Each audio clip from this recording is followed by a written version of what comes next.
Hello प्यारे बच्चों, तो कैसे हैं आप लोग। उम्मीद करता हूँ आप सब स्वस्थ होंगे, मस्त होंगे और बहुत ही अच्छे ढंग से अपनी बोर्ड परीक्षा की तैयारी कर रहे होंगे।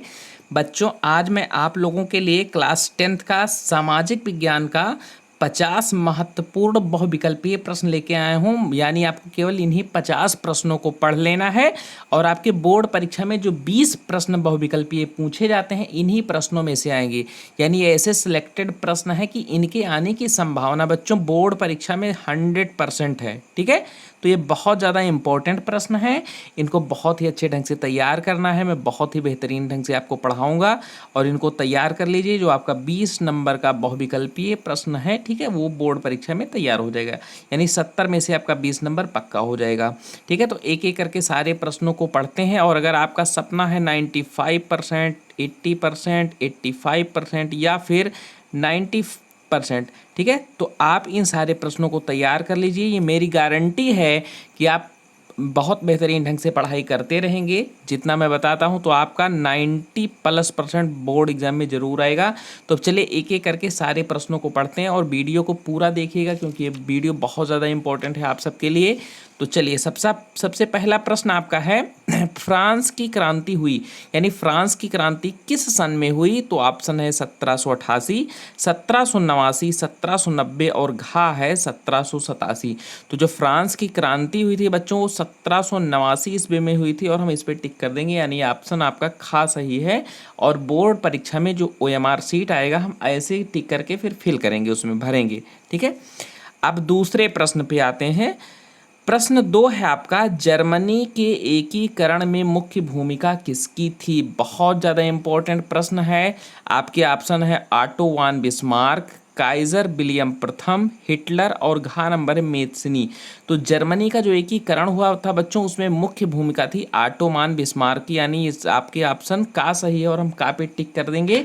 ठीक है, और इसे ही OMR सीट में फिल करेंगे। तो ऑटो वान बिस्मार्क जो है जर्मनी के एकीकरण में इन्होंने मुख्य भूमिका निभाई थी। अब आते हैं प्रश्न संख्या 3 पे। नेपोलियन की पराजय कब हुई। ठीक है, नेपोलियन जो है उसकी पराजय किस सन में हुई। तो का है 1814, खा है 1815, गा है 1816 और घा है 1817। तो नेपोलियन की पराजय 1815 ईस्वी में हुई थी। यानी आपका ऑप्शन खा सही है और हम लोग खा पे टिक कर देंगे। ठीक है, चलिए अब प्रश्न संख्या 4 को देखते हैं।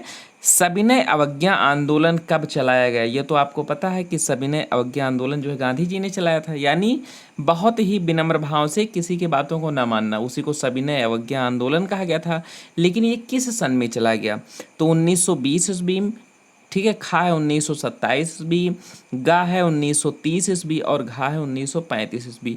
तो जो सविनय अवज्ञा आंदोलन है बच्चों 1930 ईस्वी में गांधी जी के द्वारा चलाया गया था। तो आपका ऑप्शन, ठीक है, गा सही है और हम गा पे टिक कर देंगे। अब आते हैं अगली प्रश्न संख्या पे। प्रश्न संख्या 5, ठीक है, भारतीय राष्ट्रीय कांग्रेस की स्थापना कब हुई, यानी किस सन में हुई। बहुत ज़्यादा इंपॉर्टेंट प्रश्न है बच्चों, बहुत ही बेहतरीन ढंग से इसको तैयार रखिए। तो भारतीय राष्ट्रीय कांग्रेस की स्थापना का है आपका 1885, खा है 1904, गा है 1857 और घा है 1855। तो भारतीय राष्ट्रीय कांग्रेस की स्थापना होती है 1885 ईस्वी में। यानी आपका ऑप्शन का सही है और हम का पे टिक करेंगे। चलिए अब प्रश्न संख्या 6 पे आते हैं। प्रश्न संख्या 6 है आपका, चौरी चौरा कांड, जो चौरी चौरा कांड है वो किस वर्ष घटित हुआ। बहुत ज़्यादा इंपॉर्टेंट प्रश्न है। तो जो चौरी चौरा कांड था एक घटना थी अपने उत्तर प्रदेश के जो है देवरिया जिले की। ठीक है, देवरिया और गोरखपुर के आसपास का क्षेत्र है।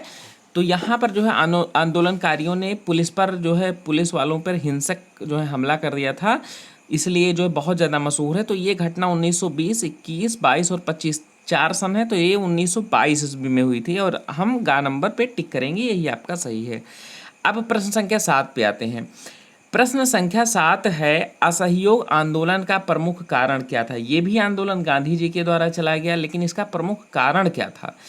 पहला है ऑप्शन रॉलेट एक्ट, खा है प्रथम विश्व युद्ध, गा है खिलाफत आंदोलन, यानी ये खिलाफत आंदोलन है बच्चों, और घा है द्वितीय विश्व युद्ध।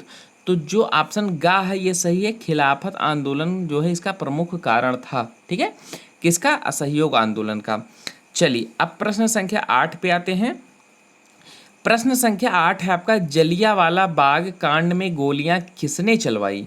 बहुत ज़्यादा महत्वपूर्ण प्रश्न है, ये बहुत बार पूछता है बोर्ड परीक्षा में, और ये इतना ज़्यादा इम्पोर्टेंट है कि ये जो क्वेश्चन है ये आपकी आगे की पढ़ाई में भी काम आने वाला है। तो जो जलियांवाला बाग कांड था वो किसके कहने पर गोलियां जो है चलाई गई? तो माउंट, ठीक है, batten, Lord Dalhousie, Lord Irwin या फिर जनरल डायर। तो जनरल डायर के कहने पर जो क्रांतिकारी थे सभा कर रहे थे जलियांवाला बाग में, जो कि वर्तमान समय में अमृतसर के पंजाब जो है स्टेट में स्थित है। ठीक है, तो जनरल डायर के कहने पर पुलिसकर्मियों ने जो है स्वतंत्रता सेनानियों पर गोलियां चलवाई थी। तो ऑप्शन घ सही है और हम इसको टिक करेंगे। अब आते हैं प्रश्न संख्या 9 पे। महामंदी का प्रारंभ किस वर्ष हुआ? यानी जो महामंदी आई थी, आर्थिक स्थिति गड़बड़ हुई थी, तो वो किस सन में हुई थी? 1919, 1924, 1929 या घा है 1934? तो आपका ऑप्शन गा सही है, क्योंकि 1929 में जो है महामंदी का वर्ष प्रारंभ हुआ था। तो हम ऑप्शन गा पे टिक करेंगे। ठीक है, अब प्रश्न संख्या 10 को देखते हैं। संयुक्त राष्ट्र संघ का मुख्यालय कहाँ पर स्थित है? बहुत ज़्यादा इंपॉर्टेंट क्वेश्चन है बच्चों। तो का ऑप्शन है वाशिंगटन, खा है जिनेवा, गा है न्यूयॉर्क और घा है ऑस्ट्रिया। तो जो संयुक्त राष्ट्र संघ का मुख्यालय है वो न्यूयॉर्क अमेरिका में स्थित है, और हम इस पे गा नंबर पे टिक करेंगे। ये ऑप्शन आपका सही है। ठीक है, प्रश्न संख्या 11 को देखते हैं। प्रथम विश्व युद्ध का प्रारंभ कब हुआ? यानी जो प्रथम विश्व युद्ध हुआ था उसका प्रारंभ किस वर्ष हुआ? बहुत ज़्यादा इंपॉर्टेंट प्रश्न है। तो 1914, 1939, 1919 या फिर 1942? तो प्रथम विश्व युद्ध 1914 ईस्वी में प्रारंभ हुआ था। ठीक है, तो हम ऑप्शन का पे टिक कर देंगे। अब प्रश्न संख्या 12 को देखते हैं। प्रश्न संख्या 12 पूछ रहा है अंतर्राष्ट्रीय मुद्रा कोष यानी IMF, ठीक है, IMF की स्थापना कब हुई? का है 1940, खा है 1942, गा है 1945 और घा 1944?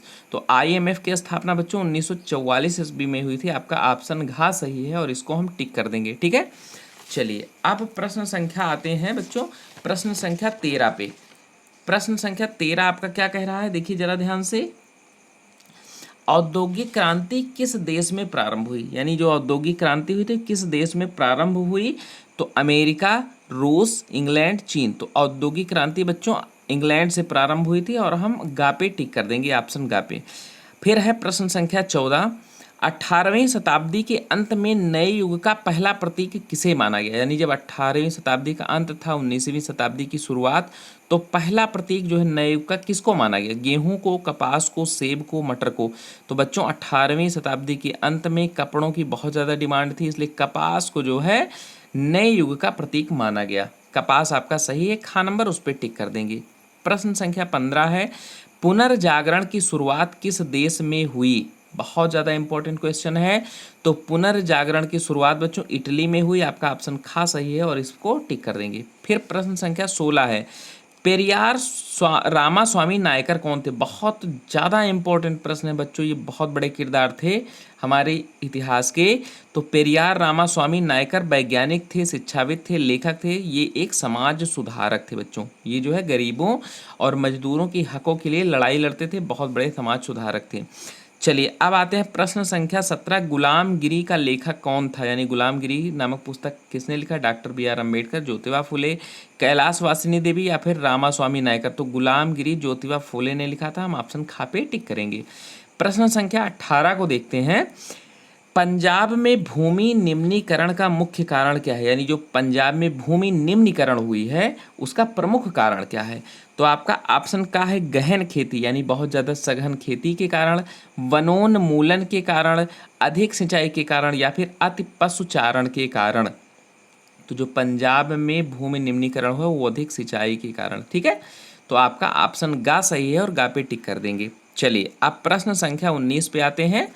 बहुत ही आराम से पढ़िए, कोई जो है ज़बरदस्ती या फिर हड़बड़ाहट से नहीं पढ़ना है। आराम से धीरे धीरे अगर आप 5-5 प्रश्न प्रतिदिन तैयार करते हैं, ठीक है, तो 10 दिन में आपके 50 प्रश्न तैयार हो जाएंगे ऑप्शन वाले, और 5 प्रश्न 5 मिनट का काम है। ठीक है, तो प्रश्न संख्या 19 है कपास की खेती के लिए कौन सी मृदा उपयुक्त है?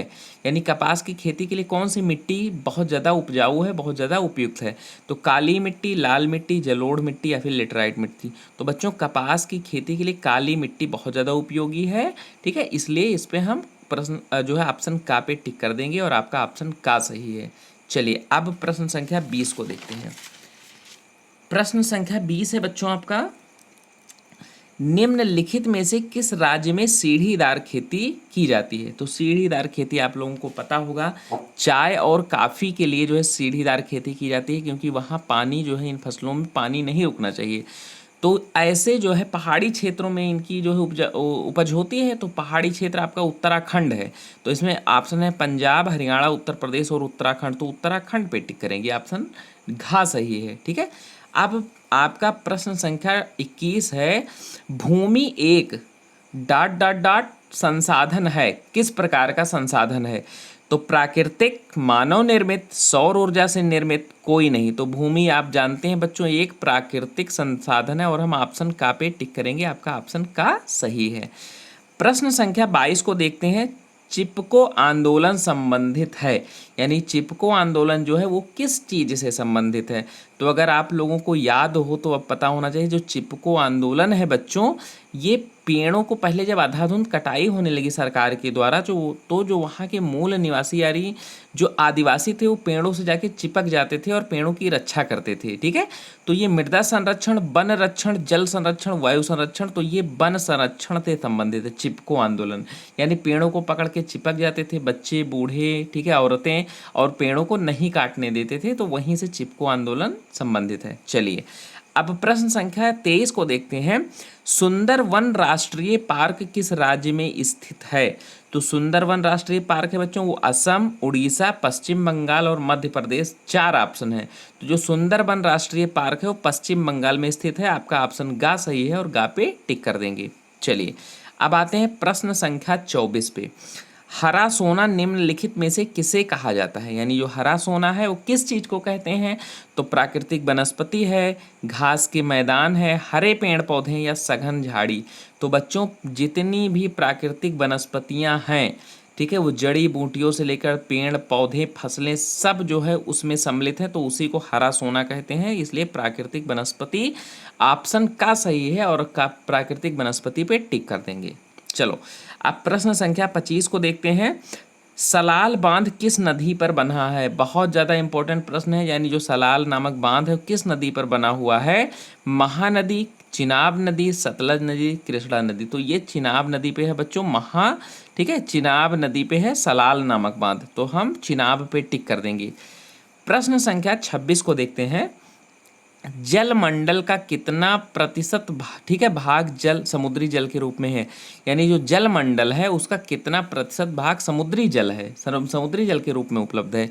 95%, 96%, 97.5%, 98%।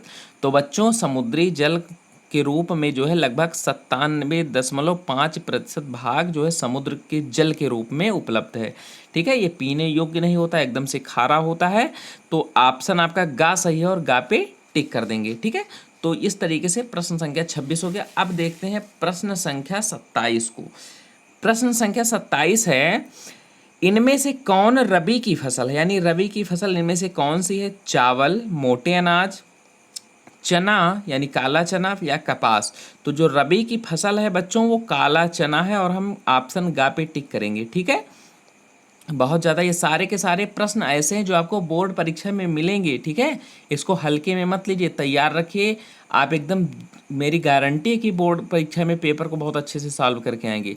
अब देखते हैं प्रश्न संख्या 28 को, निम्नलिखित में से कौन सी एक रेशेदार फसल है। यानी इनमें से कौन सी एक रेशेदार फसल है। तो जूट, काफ़ी, जौ और रबर। तो बच्चों जूट में जो है बड़े बड़े रेशे निकलते हैं, तो इसमें जूट जो है एक रेशेदार फसल है, यानी आपका ऑप्शन का सही है।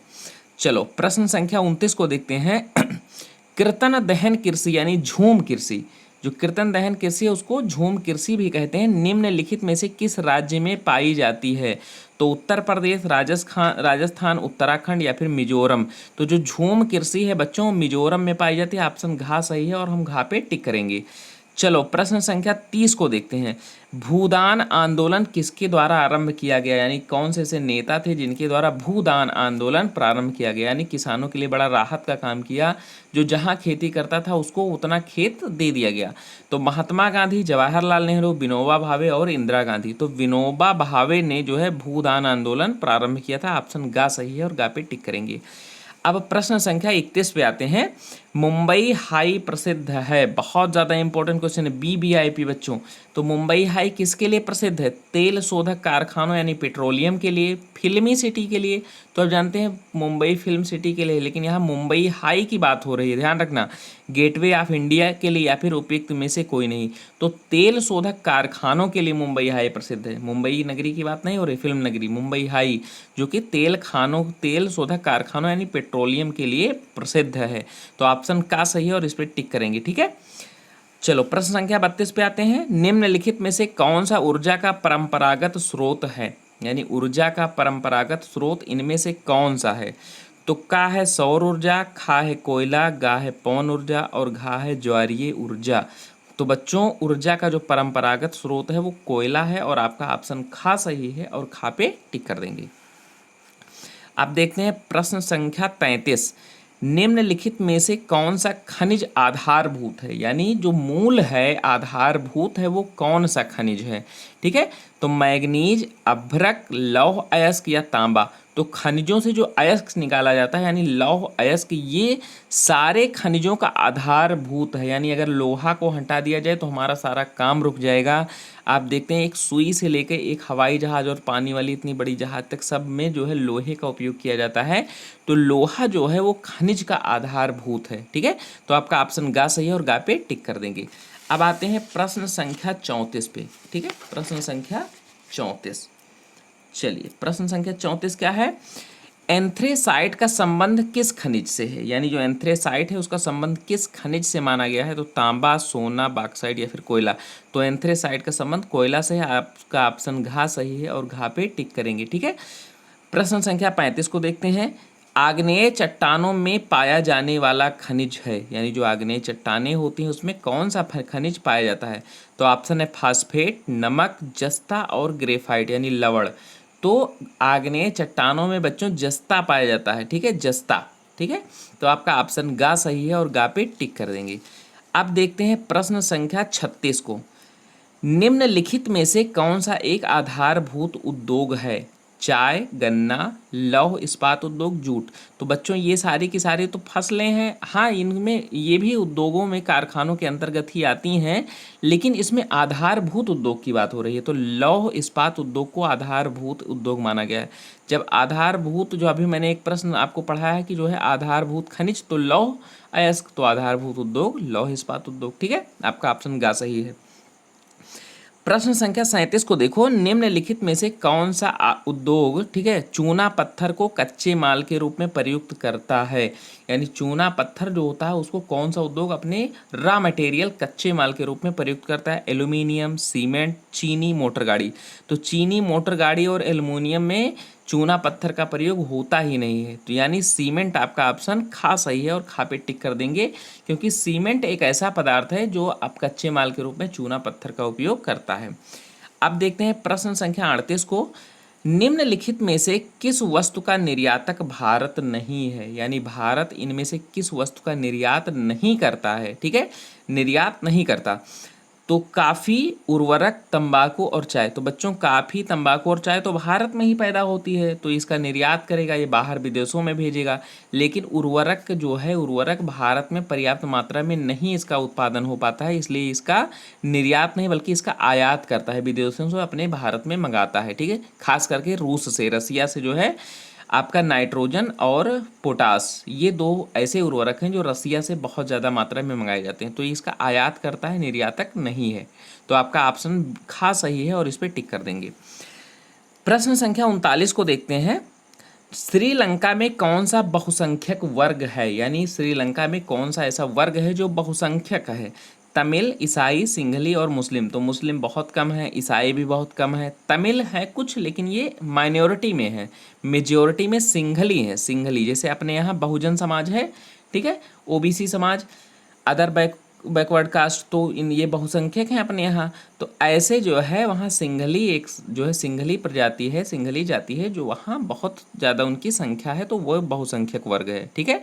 और तमिल और ईसाई और मुस्लिम किस में आते हैं? अल्पसंख्यक में। चलो अब प्रश्न संख्या 40 को देखते हैं। भारत में कुल कितने संघीय राज्य हैं? Very easy option but very important for your exam, कि भारत में कुल कितने संघीय राज्य हैं। तो देखो बच्चों, राज्य दो प्रकार के होते हैं, केंद्र शासित और संघीय। संघीय राज्य ऐसे होते हैं जहां राज्य सरकारें शासन चलाती हैं, विधानसभा का चुनाव होता है, यानी केंद्र का प्रभुत्व कम रहता है बल्कि राज्य सरकारें शासन चलाती हैं। तो 27, 28, 29 और 30, तो भारत में टोटल 28 संघीय राज्य है बच्चों, 28, ठीक है, 28। चलो अब प्रश्न संख्या 41 को देखते हैं। प्रश्न संख्या 41 आपका क्या है, देखो जरा। भारत में, चलो यहाँ देखते हैं, भारत में केंद्र शासित राज्यों की संख्या है, यानी अब ऐसे राज्य जहाँ पे शासन केंद्र का हो, यानी विधानसभा और राज्य सरकारों का जहाँ चुनाव ही न हो, कोई मतलब ही नहीं, डायरेक्ट केंद्र वहाँ अपना प्रभुत्व जो है शासन चलाती है, तो वो कितने हैं, तो 9, 7, 10 और 8, तो 8 केंद्र शासित प्रदेश हैं बच्चों, दिल्ली को मिला के, ठीक है, 7 वैसे हैं और दिल्ली को मिला के भी 8।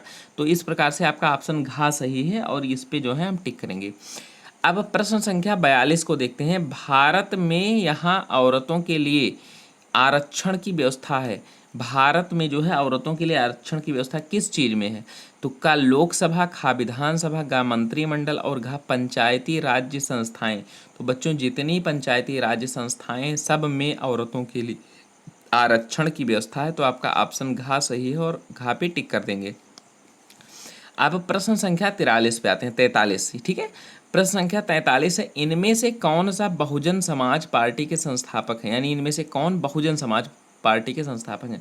तो बहुजन समाज पार्टी जानते हैं, बहुत अच्छे से जानते होंगे, अगर आप उत्तर प्रदेश से ताल्लुक़ रखते हैं तो मायावती जी सीएम थी, ठीक है, कुछ जो है वर्षों पहले। तो इसके संस्थापक कौन है बहुजन समाज पार्टी, कांसीराम, साहू महाराज, डॉक्टर बी.आर. अम्बेडकर और ज्योतिबा फुले। यानी बहुजन समाज ऐसा समाज जिनकी संख्या अधिक हो, बहुलता हो, तो उनके लिए जो है पार्टी की संस्थापना किसने की, तो उसके संस्थापक हैं मान्यवर कांसीराम जी, ठीक है। बहुत ही अच्छे नेता, बहुत ही मतलब ईमानदार, एक प्रकार से कह लिए आज की नेताओं की तरह नहीं है वो, कांसीराम जी ने ही बहुजन समाज पार्टी की संस्थापना की थी। चलिए प्रश्न संख्या जो है अब 44 को देखते हैं। भारत में मताधिकार की आयु क्या है, यानी भारत में कितने वर्ष की उम्र में हम वोट डालने लायक हो जाते हैं। तो आप में से अभी बहुत सारे बच्चों ने, 90% बच्चों में ने तो उम्मीद करता हूँ वोट नहीं डाला होगा, 5 से 10% बच्चों ने डाला होगा। तो उसकी जो उम्र है 21 वर्ष, 20 वर्ष, 25 वर्ष और 18 वर्ष। तो 18 वर्ष की आयु के बाद आप जो है मत देने के लिए एलिजिबल हो जाते हैं, यानी उसकी उम्र 18 वर्ष है और आपका ऑप्शन घ सही है, ठीक है बच्चों। प्रश्न संख्या 45 को देखते हैं। किस देश के विकास को निर्धारित करने का आधार है, यानी किसी देश के विकास को निर्धारित करने के लिए हम किस चीज़ को इंडिकेट करते हैं, तो स्वास्थ्य व शिक्षा का स्तर, प्रति व्यक्ति आय का स्तर, ठीक है, साक्षरता या फिर उपयुक्त सभी। तो बच्चों ये तीनों ऐसी चीज़ें हैं जो किसी देश के विकास को निर्धारित करती हैं। इसमें स्वास्थ्य और शिक्षा भी आता है, प्रति व्यक्ति आय भी आता है, साक्षरता स्तर भी आता है, यानी व्यक्तियों की जो साक्षरता स्तर है। अब यह नहीं कि तुम जो है हाई स्कूल भी ना पास रहो और बहुत कमा लो तो आपको जो है विकसित नहीं माना जाएगा, आपका एजुकेशन भी देखा जाएगा, आप हेल्दी, मेंटली और फिजिकली हेल्दी भी रहें, आप जो है पढ़े लिखे हों, ग्रेजुएट हों, पीजी हों, ठीक है, पीएचडी होल्डर हों, और साथ ही साथ आपकी इनकम भी अच्छी होनी चाहिए। तो ये सब चीज़ें मिला के किसी देश के विकास को निर्धारित करते हैं। तो इसमें ऑप्शन आपका घ सही, उपयुक्त सभी, और इस पर टिक कर देंगे। चलिए प्रश्न संख्या 46 को देखते हैं। शिशु मृत्यु अनुपात निकाला जाता है, यानी जब शिशुओं, छोटे शिशुओं को मृत्यु होती है तो उसका अनुपात कितने बच्चों पर निकाला जाता है, 1000 जीवित बच्चों पर, 800 जीवित बच्चों पर, 500 जीवित बच्चों पर या फिर 100 जीवित बच्चों पर। तो बच्चों ये ध्यान रखिए कि कोई भी आंकड़ा निकाला जाता है तो लगभग 1000 लोगों पर ही होता है। तो इसलिए 1000 जीवित बच्चों पर, यह ऑप्शन आपका का सही है और इस पर टिक कर देंगे, ठीक है, आपका ऑप्शन का सही है। 1000 जीवित बच्चों पर मृत्यु अनुपात, शिशु मृत्यु अनुपात दर निकाली जाती है, ठीक है बच्चों, तो ऑप्शन का सही है। चलिए अब प्रश्न संख्या देखते हैं हम लोग 47 को। प्रश्न संख्या 47 क्या है, सार्वजनिक और निजी क्षेत्रक आधार पर विभाजित है, यानी सार्वजनिक और निजी क्षेत्रक आधार पर विभाजित है क्या चीज़, रोजगार की शर्तें, आर्थिक गतिविधि के स्वभाव, उद्यमों के स्वामित्व, उद्यमों के नियोजित श्रमिकों की संख्या। तो सार्वजनिक और निजी क्षेत्रक आधार पर विभाजित है उद्यमों का स्वामित्व, यानी ऑप्शन गा सही है और गा पे टिक कर देंगे, ठीक है। प्रश्न संख्या 48 को देखो, निम्न में से किसको कृषि क्षेत्रक कहते हैं? प्राथमिक क्षेत्रक, द्वितीय क्षेत्रक, तृतीय क्षेत्रक, चतुर्थ क्षेत्रक। तो बच्चों ये ध्यान रखो, किसी भी चीज़ का मूल आधार कृषि है तो प्राथमिक क्षेत्रक के अंतर्गत आता है। ऑप्शन का सही है और उस पर टिक कर देंगे। प्रश्न संख्या 49 पे आते हैं, भारत में करेंसी नोट कौन जारी करता है? करेंसी नोट जो होती है, जो कड़ी कड़ी नोट आती है ना, देखते हो, तो उसको कौन जारी करता है? वित्त मंत्रालय, भारतीय स्टेट बैंक यानी state bank of India, SBI जिसको कहते हैं, भारत सरकार, ठीक है, इंडियन गवर्नमेंट, या फिर भारतीय रिजर्व बैंक जिसको आरबीआई कहते हैं। तो कोई भी करेंसी जारी होती है बच्चों, वो भारतीय रिजर्व बैंक जारी करता है। ऑप्शन घ सही है। इसको बैंकों का बैंक भी कहा जाता है, ये ध्यान रखिएगा, ठीक है। ये लेन देन का काम छोड़ के बाकी जितने भी काम होते हैं सबकी गवर्निंग भारतीय रिजर्व बैंक ही करता है। ना ये ना तो खाता खोलता है, ना डिपॉजिट करता है, ना फिर जो है ये पैसा निकालने का काम करता है। इसको छोड़ के बाकी जितना काम होता है ऑफिशियल, वो सब भारतीय रिजर्व बैंक के अंडर में ही होता है, ठीक है। चलिए अब प्रश्न संख्या 50 और लास्ट क्वेश्चन, विश्व व्यापार संगठन की स्थापना कब हुई? 1 जनवरी 1993, 1 जनवरी 1995, 1 जनवरी 1990, 1 जनवरी 1985।